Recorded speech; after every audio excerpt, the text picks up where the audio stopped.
रोजगार के मुद्दे पर 1 से 8 अक्टूबर तक भारतीय युवा संसद का आयोजन करेगी देश की बात फाउंडेशन। भारतीय युवा संसद के दौरान राष्ट्रीय रोजगार नीति पर चर्चा करेंगे देश भर के युवा। 8 दिनों तक चलने वाले कार्यक्रम के दौरान देश के सभी राज्यों से विभिन्न यूनिवर्सिटी कॉलेजों से लगभग 1000 युवा और शिक्षाविद करेंगे भागीदारी।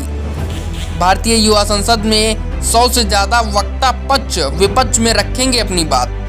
देश के सभी विश्वविद्यालयों और कॉलेजों में चर्चा के लिए भेजा जाएगा राष्ट्रीय रोजगार नीति का मसौदा। भारतीय युवा संसद के आखिरी दिन दिल्ली सरकार के कैबिनेट मंत्री गोपाल राय जी युवाओं को करेंगे संबोधित। हमारा देश बेरोजगारी के ऐसे भयावह हालात से गुजर रहा है जिसमें न सिर्फ नए लोगों को रोजगार नहीं मिल पा रहा है, बल्कि जिन लोगों के पास रोजगार था वह भी अपने रोजगार को खो रहे हैं।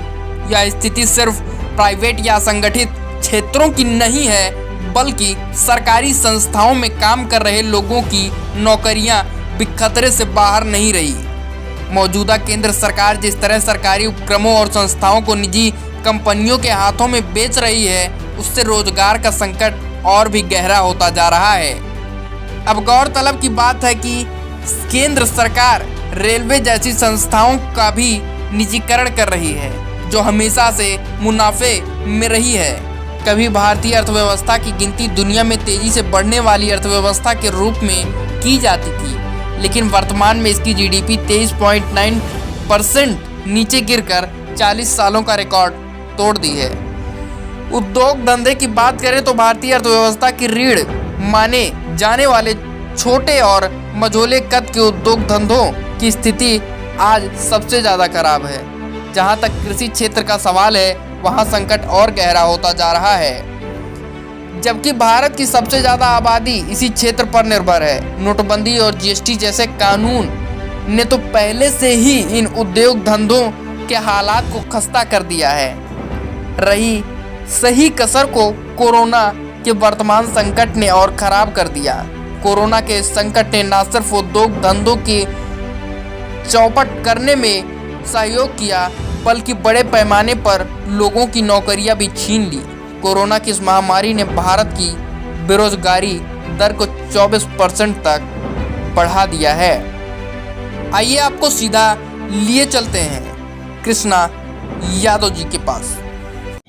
हमारे साथ बने हुए हैं कृष्णा यादव जी, और देश की बात फाउंडेशन से जज प्रेस क्लब ऑफ इंडिया में एक कॉन्फ्रेंस हुआ है। तो कृष्णा यादव जी, उसके बारे में हमें थोड़ा सा बताइए। सृष्टि कृष्णा एंड आगाज में आपका स्वागत है सर।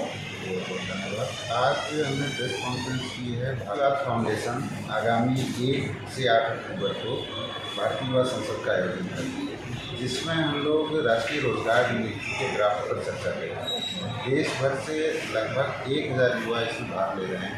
100 वक्ता होंगे जो अपनी बात रखेंगे पक्ष पक्ष, और इसके अंतिम दिन 8 तारीख को 8 अक्टूबर को दिल्ली के कैबिनेट मिनिस्टर श्री गोपाल राय जी अपनी बात रखेंगे युवाओं।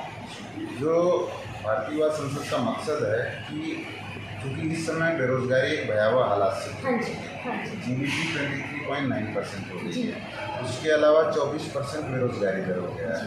तो उन सबको लेकर के हम एक नेशनल लेवल की राष्ट्रीय रोजगार नीति बनाना चाह रहे थे, उसको लेकर ये आयोजन कर रहे हैं।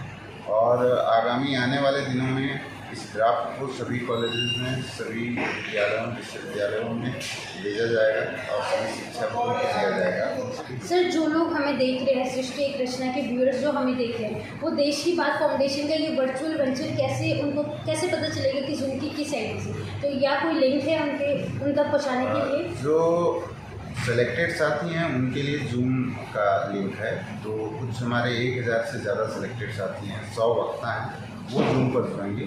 उसके अलावा जो देश भर से और युवा साथी जुड़ेंगे इस पूरे संसद में, भारतीय युवा संसद में, उन सभी साथियों को देश की बात फाउंडेशन के ऑफिशियल फेसबुक पेज पर जाना होगा और वहाँ से जाकर के इस कार्यक्रम में सम्मिलित। तो ये दोनों ही प्लेटफॉर्म पे लाइव होने वाले हैं। तो टाइमिंग्स क्या रहेंगे सर? प्रतिदिन 1 तारीख से लेकर 1 से 8 अक्टूबर के बीच में शाम 7 बजे से 9 बजे के बीच में इसका आयोजन होगा।